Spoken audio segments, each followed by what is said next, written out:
Inspector पटकन चालत गेटकडे गेला. बाहेर पोलीस व्हॅन उभी होती. त्या व्हॅनमधून 2 पोलीस 2 बंदी आणत होते. एका बंदीच्या अंगावरचा शर्ट रक्ताने माखलेला होता आणि दुसऱ्याच्या डोक्यावर पट्टी होती. चंदरच्या मनात विचारांचं वादळ उठलं. आपण कोणत्या गोंधळात पडलो आहे? आपल्याला तर याच्याशी काही संबंध नव्हता. गंपूचं वागणं वेडसर होतं, पण इतकं वाईट? गंपू हेल्पर तिथं कोपऱ्यात लोळत होता. चंदरच्या चेहऱ्यावर संताप, भीती आणि गोंधळ एकत्र उफाळून आले होते. इन्स्पेक्टर साळुंके पुन्हा खोलीत आला. त्याच्या हातात एक जुनी फाईल होती. तो गुरगुरला, "अरे बे गंपू, समजतोस का तू कोणाच्या अंगावर हात टाकलास?" गंपूने थरथरत्या आवाजात विचारलं. "साहेब, मी नाही काही केलं."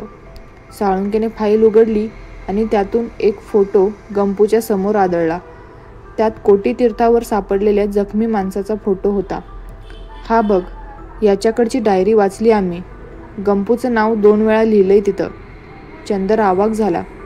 त्याला काहीच कळेनासं झालं. राडा, प्रेत, चिखल, खेचलेला माणूस आणि आता हा गोंधळ. गंपू फुटकारला, "साहेब, मी त्याला ओळखत नाही. मी फक्त तिथं पडलो होतो. कोणीतरी मलाही मारलं होतं." साळुंकेने खुर्ची मागे ढकलली आणि आवाज वाढवून गरजला, "सांगतोस की नाही सगळं? नाहीतर उद्या सकाळी पेपरात तुझं नाव दरोडेखोर म्हणून येईल." चंदरच्या मनात आता थोडा अपराधभाव झाला. कदाचित गंपू फसला असेल किंवा फसवला गेला असेल. तेवढ्यात फोन वाजला.